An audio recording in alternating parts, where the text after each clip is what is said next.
In sports, if you want to be the best, there are no off days. Now Dasher, now Dancer, now Prancer and Vixen.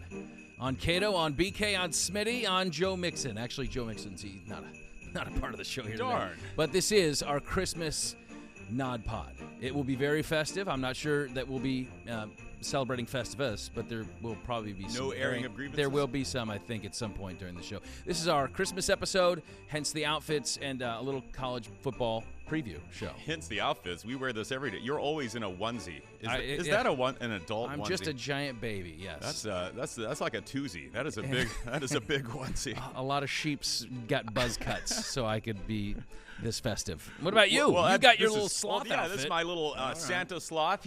Christmas, it takes so long to get here, so slow. So that's why I've got Santa's. And if you want to guarantee you'll never get a kiss under the mistletoe, wear a sloth sweater. Or smell like a sloth. Yeah. That's always a case. All right, let's bring in Brian King in the booth. A holly jolly Merry Christmas to you, BK. I know you're ready for the big holiday. Whoa! There he is. Whoa! Look at this guy. He's in the business of That's, Christmas, apparently.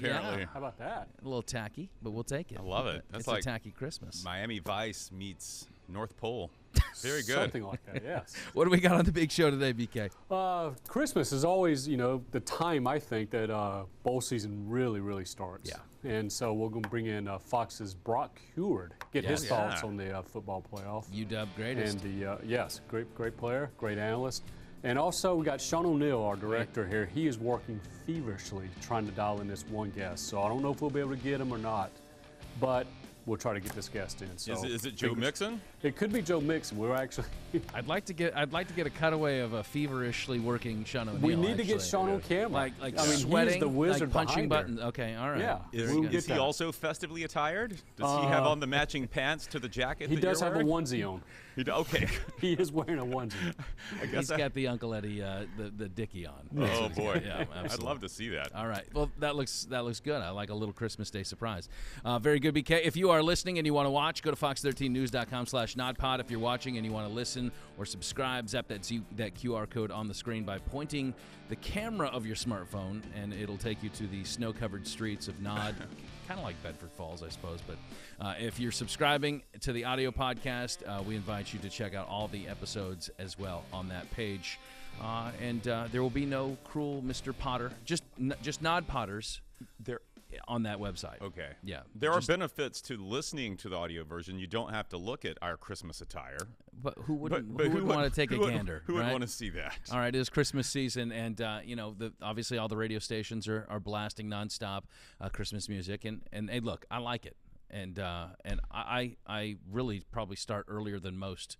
Even do. How early are Like, we talking? I mean, Thanksgiving. I think Okay. we're right in that zone. Okay. I I think like a lot to of people I like to start mash there. them together. Thanksgiving, Christmas. So you switch from holiday your mash. Thanksgiving. You have a Thanksgiving playlist, and it transitions to your Well, Christmas? Thanksgiving music is Christmas music. So, top three. What you have a top three? You have a Mount Rushmore of Christmas songs. I'm glad you asked. I do. For me, it's "Oh Holy Night." It's beautiful. It summarizes the most important moment in history, which was the birth of our Savior, Jesus Christ.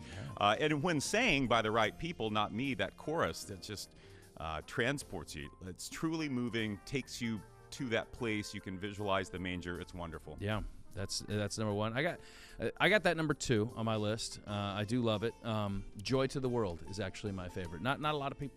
By people's Three Dog favorite. Night, joy Negative, to my the friend. world. Negative. Yeah. All the boys and girls, joy to the fishes in the deep blue sea. It's a good Christmas song. I like it. Joy to All you right. and me. That's I'm gonna ban that. No more singing. And then at number three, I got "Hark the Herald Angels Sing." well, that's a good. Either one, that too. or I like "Carol the Bells." That may be 3A, 3B. So you're going all like religious Christmas songs on your list, Yeah. which is okay. Yeah, That's absolutely. understand. I mean, it is the reason. I go number two, Rudolph the Red-Nosed Reindeer. I mean, it's Really? Yeah, I know it's childish, but that's kind of why we do a lot of this Christmas stuff. Overrated. Oh, really? What other song has audience participation?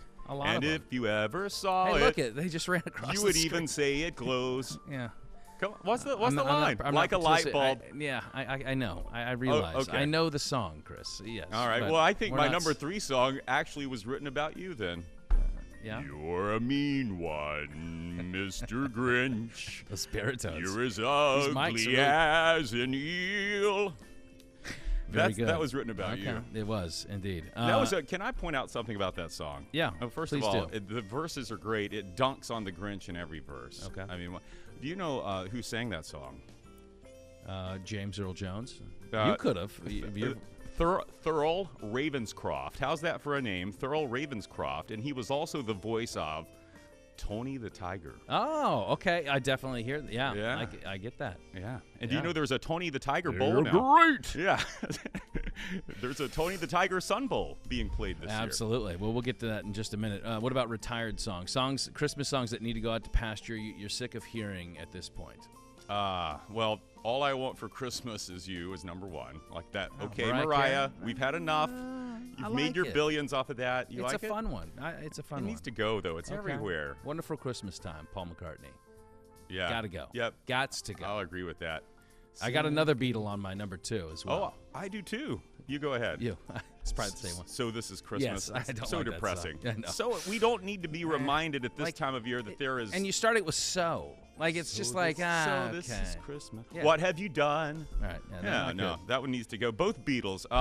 I saw Mommy Kissing Santa Claus by the Jackson 5. Yeah. And I'll get to. There's a reason I have personal trauma from this one. I'll get to that later in the show. All But right, good. but to hear a child singing that is just creepy. I don't like it. Santa Baby? No. Not for I you. don't want to hear Santa. No, nothing like that. Baby, it's cold outside, but probably for different reasons than a lot of people would. I just think it's an uncomfortable song, and it sounds like an 80-year-old man talking to a 30-year-old woman. And it's just I don't like it. It doesn't stir up the affections of Christmas. I could live with it better if there's the part where she's like, but my mom and dad are going to be waiting on me, which makes you think, oh, how young is she? And then Inappropriate. say what's in this drink. I wish if we could. I know that it was written in 1944, but if we Say could what's just, in that drink. You don't want to know. This is eggnog. It's not that cold outside. Iconic Christmas movie songs. There's certain songs that are in these Christmas movies that when I hear them, I snap back. So for me, whenever I hear, I don't know what it's called, but I think is it Melikaliki Maka? Oh yeah, that's up. I think of Cousin Eddie on the diving board wearing his leopard speedo. Yeah. With his Melikaliki the tank top tucked into it. Oh, thanks for that visual again. Yeah. And another one from that National Lampoon series is Holiday Road, right? Like I hear Holiday Road, and I'm taken back there. Well, there's a couple, and then they have actual song that's called Christmas Vacation, and they play that I think when they're driving out to go cut down the Christmas tree. So, yeah, I like it. I love those movies. Those are great. Great movie quotes. I mean, you could probably pull anything from Christmas Vacation. Oh yeah. Right? I mean, that. We know why Cousin Eddie was out there with the RV on Christmas Right. morning. There's some that are not appropriate for this podcast, but you couldn't hear a dump truck driving through a nitroglycerin plant. That was very good. Save the Neck for me, Clark, is actually one of my favorites as well. I like the stuff that it's like second tier. It's not the most obvious one, like you had mentioned. The blank is full. Yeah. I got one, maybe second tier, same movie. Could I refill your eggnog? Get you something to eat? Take you out into the middle of nowhere and leave you for dead? That's a good one. Clark to Eddie. The Blessing. Yeah, very good. Well, we are celebrating Christmas, but in Pittsburgh they are celebrating the 50th anniversary of what is known as the 66 Circle Option, better known as the Immaculate Reception. That is right, 50 years. That play had a name, like another name? Like well, it was a real the play? play that was called was 66 Circle Option, yeah. And was that how it was drawn up? It bounce didn't go off? as drawn. No, the intended target did not receive that football. But 50 years, and in my book, I think it's the best play in NFL history. You do. There's so many components to it that make it the best. I mean, obviously it happens in a playoff game. It's not for a Super Bowl. And in fact, the Steelers lost the next round to the unbeaten Miami Dolphins. But I love the controversy that kind of swirls with that play. Not outside of Pittsburgh, and any Steeler fan that isn't within earshot right now is probably cursing me as we speak. But there are some controversies, some conspiracy theories. Oh, here we go. That have come up over the years. We were just starting to break into the Pittsburgh market. So you have the Fuqua theory, which is he is the receiver that goes up and is hit by Jack Tatum going for the ball. So NFL Rule 7, Section 5, Article 2, Items 2C.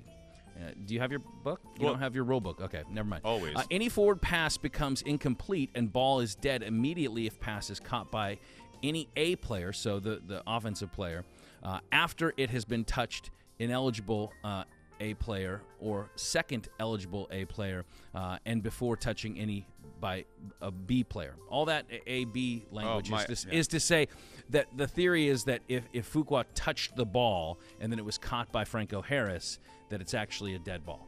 So it should not have been complete. So, he's been asked over the years, did the ball touch, well, that's a Steeler player? That rule has obviously been changed. That is a dumb rule. Yeah. So that's maybe the number one conspiracy, but there's also the trap theory that Harris actually trapped it against the turf.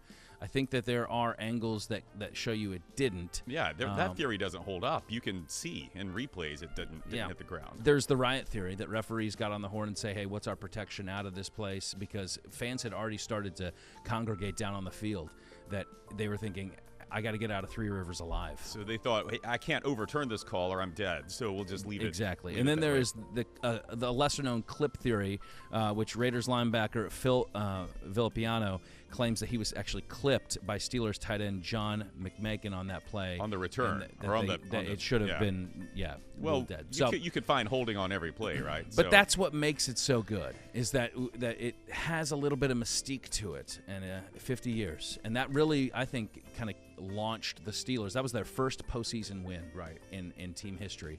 And then, of course, they went on to win 4 Super Bowls that decade. So not that year, but I think that kind of kick-started everything. Yeah. I think I didn't know there was so much conspiracy theory around it. I thought it, clearly a catch, great play. Maybe, don't know about the rule about who touched it first, but it's one of those things where it's a wonderful thing that happened, and, we can sit back and analyze it, but...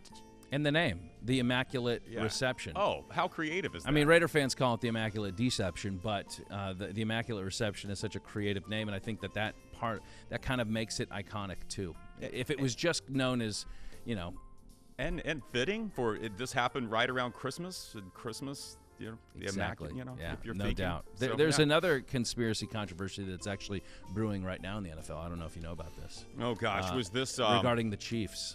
Oh, no, I do know about this. Yeah. This is about their number one fan, or so one of their number one fans. I don't know if he's number one. Maybe number one in the prison system. But a super fan named Chiefsaholic, maybe an appropriate name, has been funding his habit of going to NFL games by robbing banks. Banks, plural? Yes. Well, so he was arrested on December 16th, but they feel like they, being intrepid Twitter reporters that don't have, maybe valid information, but, it makes for an interesting story. They think that he could be on the hook for bank robberies that go back to 2014. Okay. So he was on his way from Kansas City to Houston, and on his way to a game, he said, I'm going to stop by a bank and I'm going to rob it. And allegedly. Right. Yeah. So he is the Chiefs fan in the he wolf wears costume. a full wolf suit. A full to every wolf game. suit. Yeah. Appropriately. I like he's it. in wolf wolf costume. onesie. Yeah. Exactly. So, but it sounds like he does have a little bit of a track record of being a manipulator. Here we have an incident where he filed a slip and fall incident in Gillette Stadium in their parking lot back in 2019. He's kind of a high-stakes gambler as well, based on some of the money that he's taken from banks. And then he had created a counterfeit free meal certificate at restaurants back in 2012. So this sounds like a gem of a guy. There's a trail where he's been through the system. I'm withholding judgment. I want to see the surveillance video from the bank. If the robber is wearing the wolf suit, then yes, I will convict him. But I think the internet, the Twitter sleuths, shot that down. They found that whoever robbed that bank was not in the wolf mask. Correct. They yes. still, I've seen that image. Clearly, police believe it was him. Yeah. Well, he was arrested. All right. So college football bowl season is here. We are in the midst of it. We are waiting in the pool of bowl games. But the real big ones, they are not here yet.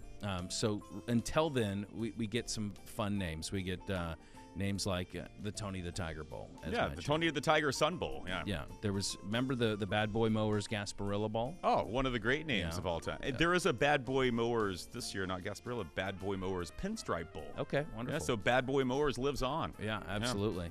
There was the Cherubundi Tart Cherry Boca Raton Bowl. That was a mouthful. Yeah. Yeah.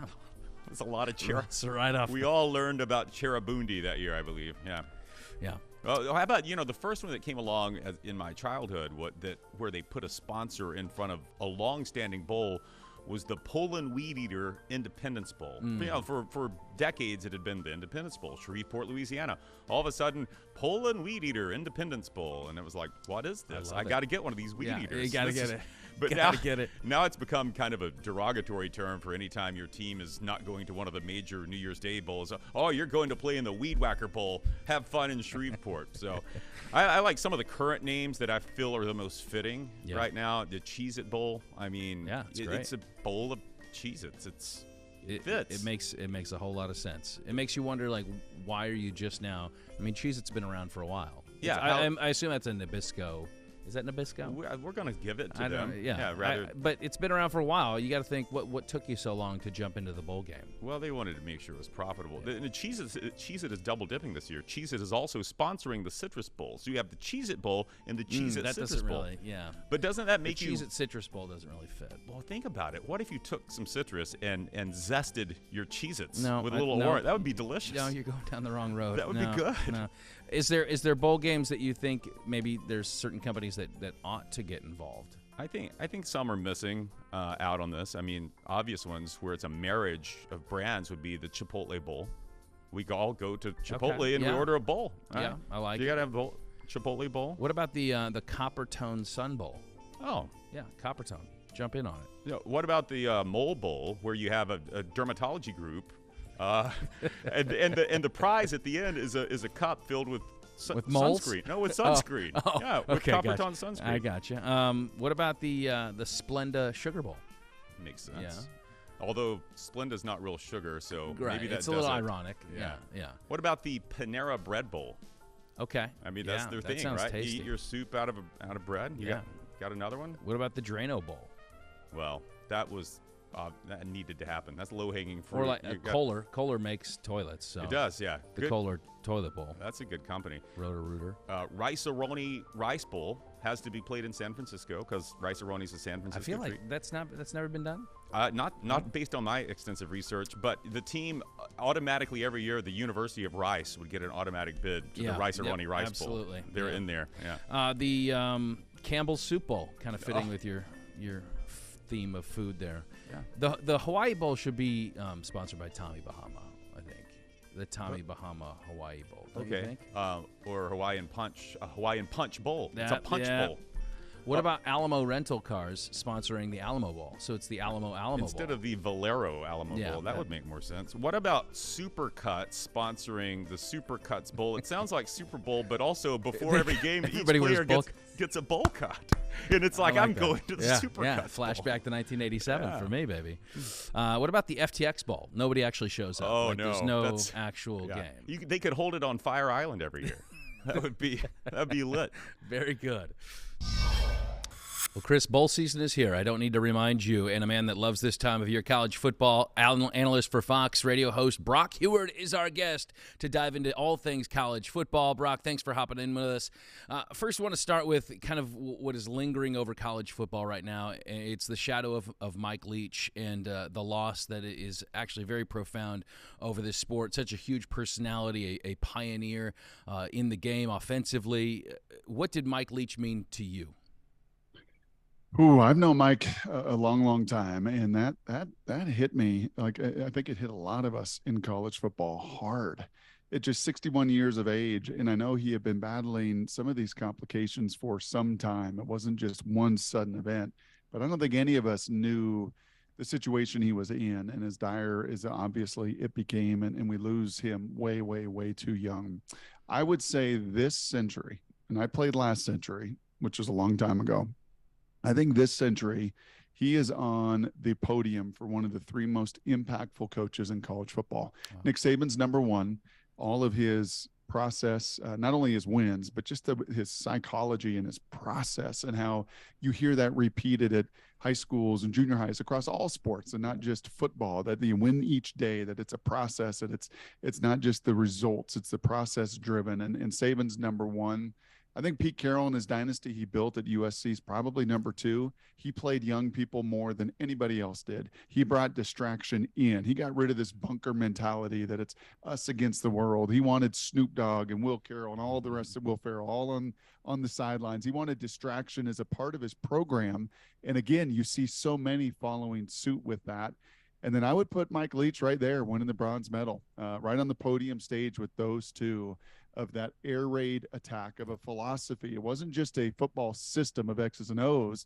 It was a mindset. It was a philosophy. You see it in junior highs and middle schools and Pop Warner and 7-on-7 programs. You now see it in the NFL with Patrick Mahomes kind of spearheading and being the tip of the spear of that mindset and that philosophy. So, yeah, Mike Leach, one of the most impactful coaches of this century, impactful in so many lives, got to know him on a personal level. And I am really happy Mississippi State is playing a bowl game to further remember, further recognize, and further celebrate one of the icons in the game. It's hard to talk about Coach Leach without talking about a humorous story. Do you have any from a weird conversation?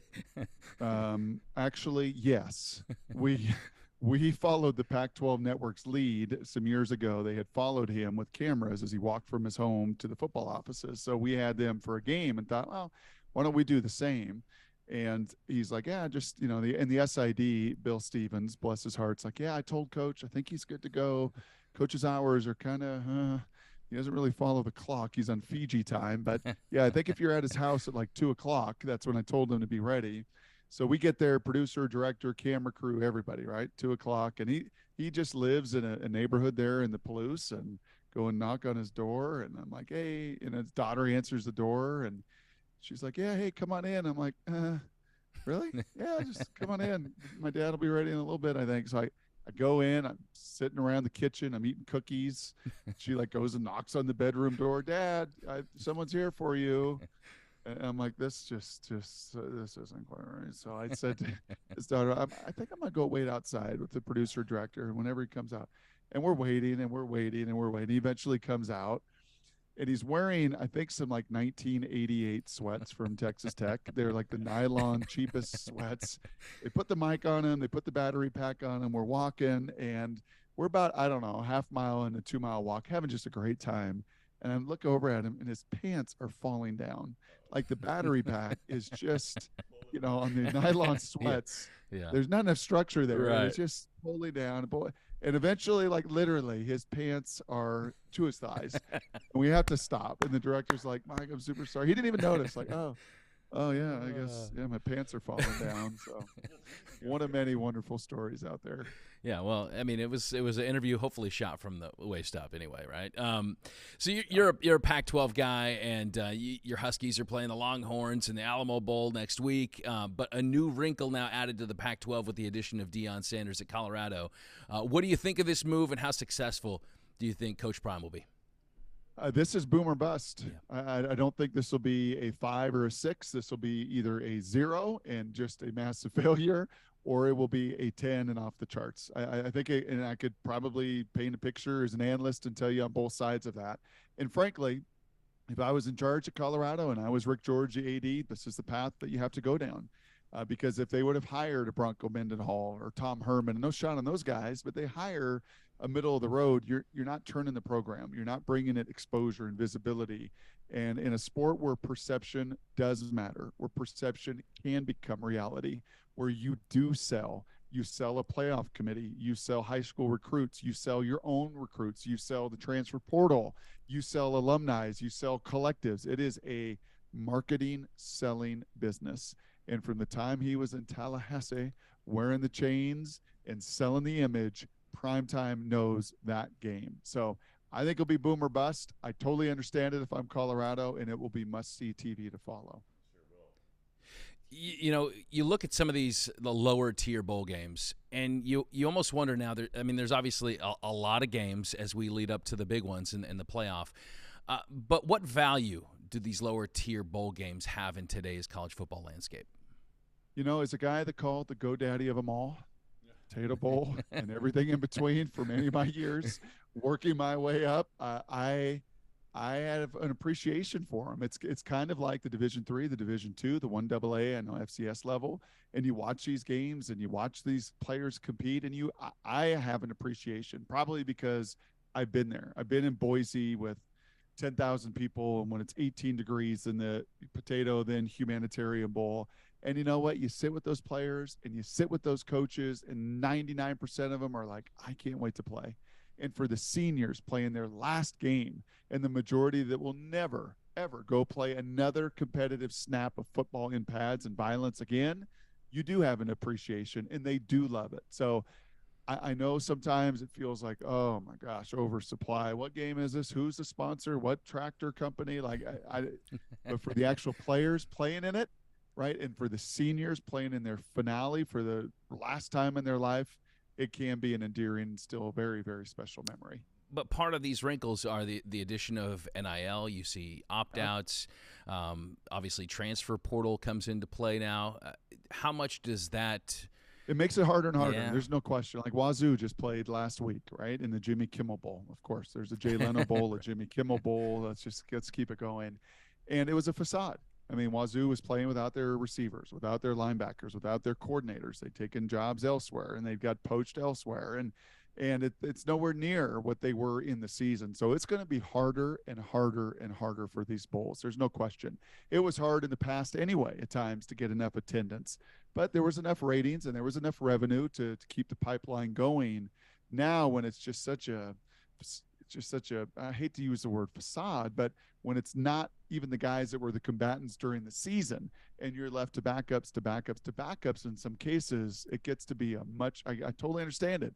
It gets to be a much more difficult product to sell. And even as a team and as players, you look around and go, man, I'd sure like to have so-and-so, but he transferred and he left and he's out and he's on to greener pastures. And yet those that are left still to play, as I said, especially those upperclassmen, that this is all they know, this is all they've done, and this is their last hurrah.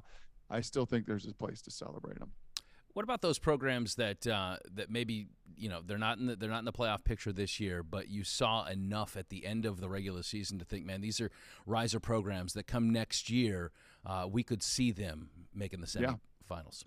Well, I mean, I think that is University of Washington, right? It went 10-2 in Kalen DeBoer's first year, bringing back Michael Penix to finish 8th in the Heisman, who just in the last week has had a number of players say, yeah, I'm not leaving. I'm gonna stick around. I'm gonna run this back. And I'm gonna bring a USC transfer and a ASU transfer and a South Dakota transfer, and right, and just bring in all these players because they see it. Like, I kind of liked what I saw there. I kind of want to be a part of that thing, and that Michael Penix guy can throw the rock. Yeah. And I want to be a part of him. Or Caleb Williams at USC. I mean, I know that he has been incredibly active in that transfer portal. I know that he played a role in bringing the receivers there last year, and he's going to bring more receivers this year. Why? Well, because A, there's NIL money, collective money, but B, I want to play with that guy, right? Yeah. I mean, it's kind of like the old NBA world where down there in Florida where you're at, where that certain basketball guy put together a team around him, and Chris Bosh wanted to play, and Wade wanted to play. I want to play with that superstar. Take your talents to South Beach, right? There you go. Hey, of course, right. And you mentioned Michael Penix. Tampa's on, right? A lot of people around here are thrilled with what he's done in his career. Let's look at this, though, as much as tumultuous as this college football season has been. It's left us now with these 4 teams in the playoff, in the semifinal. You've got Georgia, Ohio State, and then you have Michigan, TCU.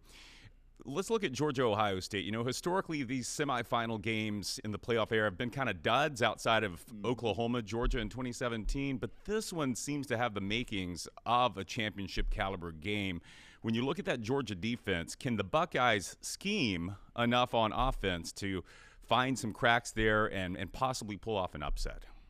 Yeah, this 1-4 has maybe the most diverse top-tier talent when it comes to 4 and 5 stars. Right. Sometimes some of these 1-4s are like, oh boy, this is not a level playing field. But when it comes to the recruits, when it comes to NFL prospects, when it comes to speed and size and strength and talent, I'm sure Georgia was like, oh no, I don't want that. I don't want Ohio State. I don't want that team that just took a big old slice of humble pie either, right, to kind of bring them close together. So they're loaded on the perimeter, but this will be a line of scrimmage game. And that, is where Kirby Smart, they won it a year ago. They built it from the inside out. They're the most dominant team a season ago in the line of scrimmage. And for a majority of the season, they've been that way as well. And that is where Ohio State, unfortunately, with injuries to their running backs, unfortunately, with some inexperience on their O-line, that's going to be in a home venue largely for the Bulldogs. That's going to be a tough one. I think it'll be a more compelling game, as you said, some of these matchups we've seen in the past. But watch that game from the inside out. Number 88, Jalen Carter in particular, because that guy, much like the Bulldogs did a year ago, can take over the game. So where is the kink in the armor for the Dogs? I think if you can get them to have to play a pass first, right, to dig out and play from behind a little bit, that may be your opportunity. And Ohio State's explosive. I mean, C.J. Stroud can throw it. Marvin Harrison Jr. can run and catch. And they can certainly, as they showed in the Rose Bowl a year ago, man, they could spray it all over the field. So, yeah, I think challenging the perimeter. If they could play the game on the perimeter, don't play it in the phone booth. Play it out on the perimeter with our speed and our playmakers and just put the pressure on them in that environment too. You know, they've not felt a ton of pressure this season, have not been squeezed in some big moments against competition. So if they can do that and actually turn that home crowd, not against the Bulldogs, they won't be against them, but at least create a seed of doubt and thought, then it may be turned to the Buckeyes' advantage late in the game. Well, and maybe the Bulldog fans have spent so much money in the last 4 years going to these playoff and championship games. They're going to save their money for the championship, and Ohio State's going to have a pretty sizable representation there in Atlanta. I don't know. That's probably not realistic. TCU, Michigan, real quick. These are two teams, and you just mentioned how Ohio State was pushed around by Michigan, such a physical team. It kind of gave Georgia the blueprint for how to beat that Ohio State team. Then you have TCU coming in that just had this incredible season, first year under Sonny Dykes, Coach of the Year, but found themselves having to basically just play in the second half. Like at halftime, you knew TCU was going to come alive. It caught up with them in that Big 12 championship game. But again, a lot of explosive talent there, similar to Ohio State. How do you see that one going, TCU and Michigan? Yeah, I think very similar. Like if that game can be played outside the hashes, the Horned Frogs are explosive, had more chunk plays, more 20, 30, 40, 50, 60-yard touchdowns than any of these other teams in the playoffs. So if they can play the game outside, but we know this, and I think we've learned this over the years, whether it's the NFL or college football or this playoff that we've seen, is that typically when you get to this stage, those defenses that can compress the game, those systems and those styles that can play it in a phone booth and just say, no, man, it's not going to be out there. It's not going to be the prettiest thing. It's not going to be all this dynamic offense. You're going to have to buckle up your chin strap, man. You're going to have to bite down on that mouthpiece. You're going to have to deal with this slobber knock and just hit you in the face again and again and again. And it's why it may just very well set up to be Georgia and Michigan again in a rematch of the playoff from a year ago, where Michigan wasn't equipped. They didn't have a dual threat QB. They didn't have much explosive firepower. They'll be more equipped for that matchup if indeed those are the two left standing. So it sounds like January 9th, SoFi Stadium. We got Wolverines. We've got Georgia Bulldogs in a rematch. And you think it's going to be a little bit closer than last year's? I think so, yeah. I think J.J. there in McCarthy, the QB at Michigan, showed in that battle with Ohio State. I think a lot of people, maybe myself included, thought, if this becomes a J.J. McCarthy game and Michigan falls behind at the Horseshoe, good luck, because you're just not going to be able to do it. And he silenced a lot of us, silenced a lot of those doubters. But more importantly, I think built a confidence from within that, man, we can play any style. And if we got to pound you, and the Joe Moore award-winning O-line back-to-back years is the best O-line unit in America, that being in Ann Arbor. If we got to do it that way, we can do it that way. But J.J., the jet plane, if you got to go make some plays and fly around and do it through the air, the Wolverines were capable this season a little bit more than they've been in the past with Mr. Harbaugh.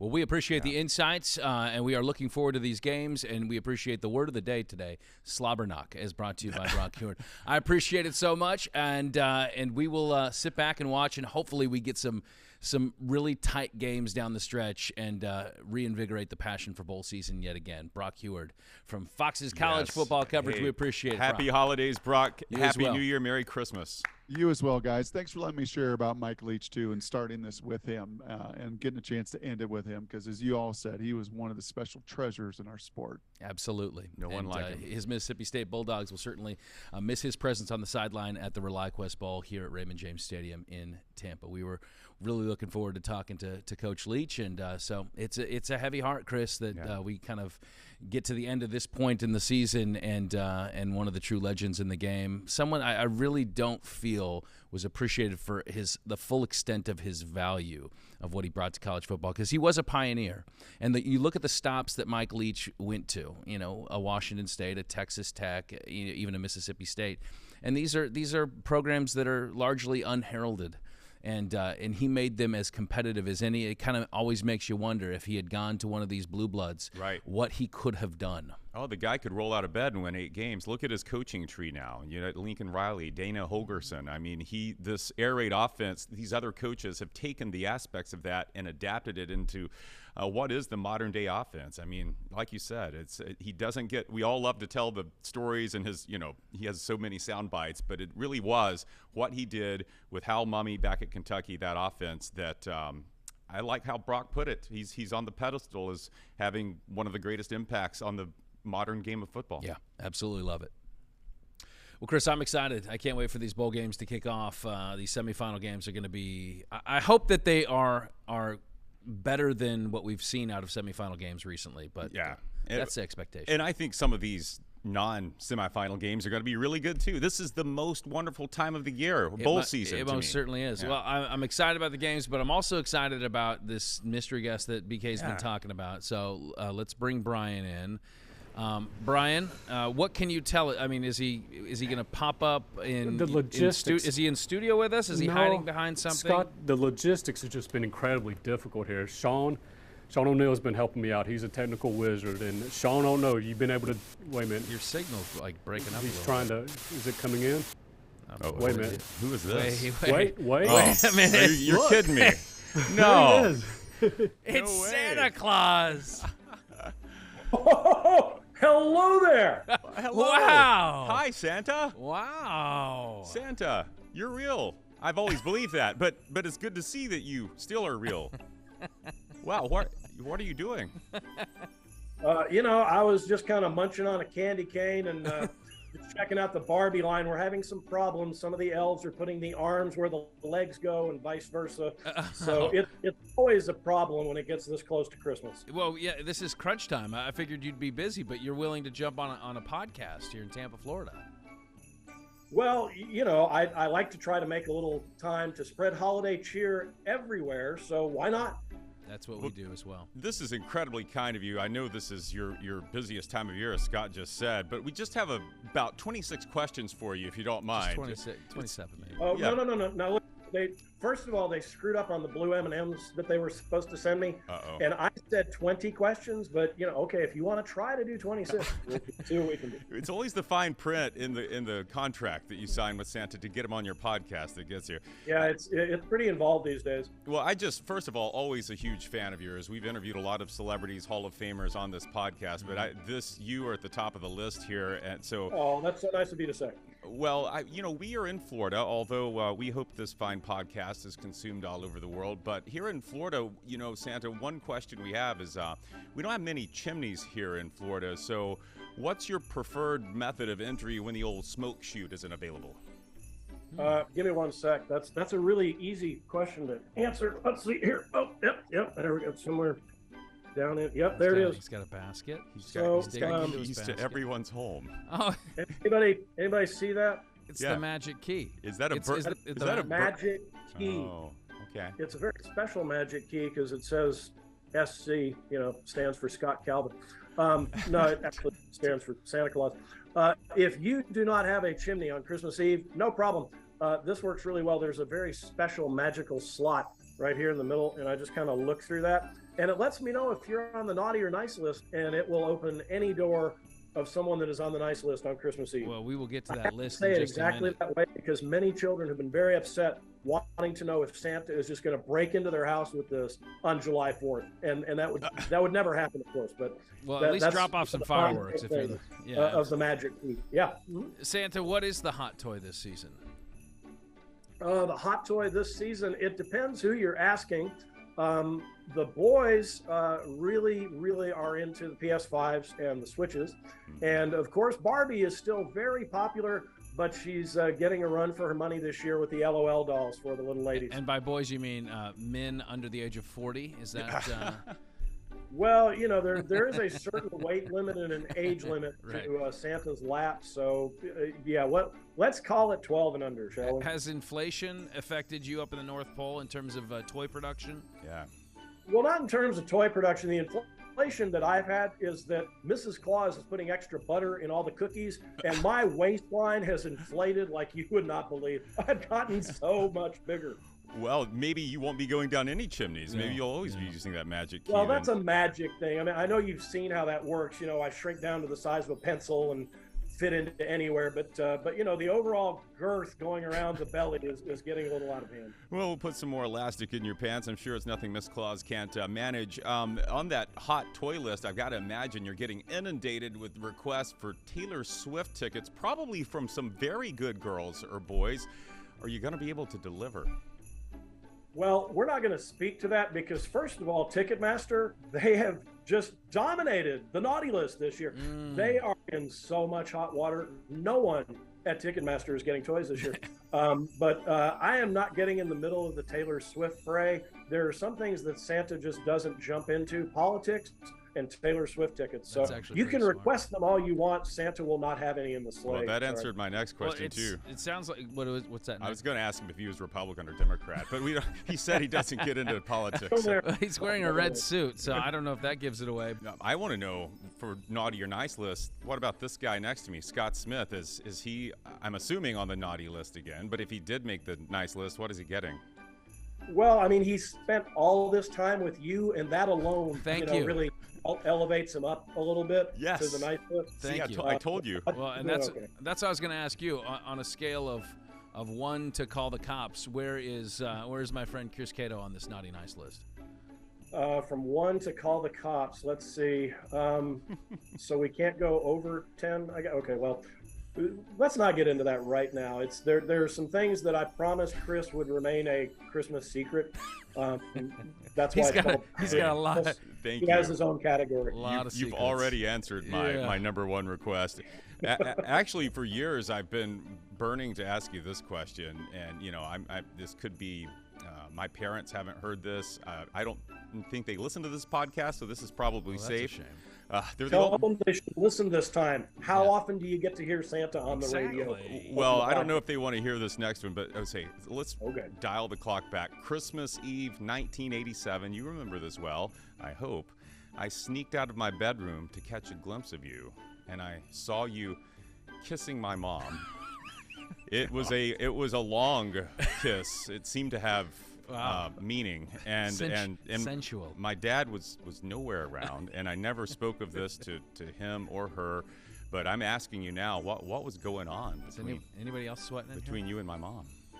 Well, first of all, this is something that your imagination has made up.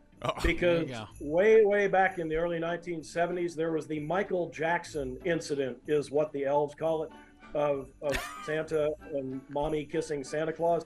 We have made sure that never happens again. So your timeline is a little off. There's no way that could have been me. I think the HR department in the North Pole has gotten involved since. It sounds like some attorneys have put some things. Okay, well, that puts me at rest. You're right. It probably was a figment of my imagination. Well, now it has a whole nother. Who was that guy if he wasn't Santa Claus? Oh no! I'm just assuming maybe I had some like hallucinogenic sugar plums before bed and was just seeing things. I don't know. Well, this is why Santa just sticks to cookies. Be careful what you ingest on Christmas Eve. Well, the cookie is Chris's mom's name. Anyway, it was actually Ginger, but same family. Ginger Snap.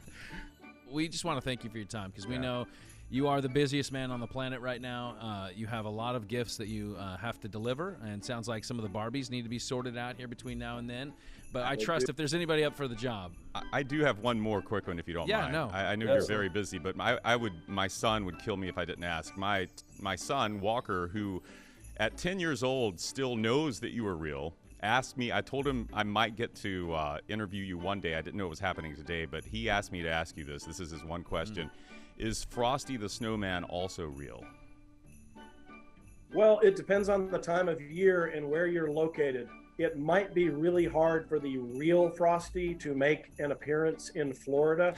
There are some weather concerns, some temperature issues. If you can make it to the North Pole, I don't know if you've got any PTO you'd like to burn and some travel expenses. I could introduce you to the real Frosty at the North Pole. It works much better for him there. I think Southwest is flying direct now, if I'm not mistaken. Oh, there you go. I'll have to look into that. Well, thank you so much. That's going to put Walker at ease. And no, we don't want to Frosty the puddle here in Florida. No. Right? No. Right. That's the whole problem part. He stays away from greenhouses and anything south of Alabama. Oh, yeah.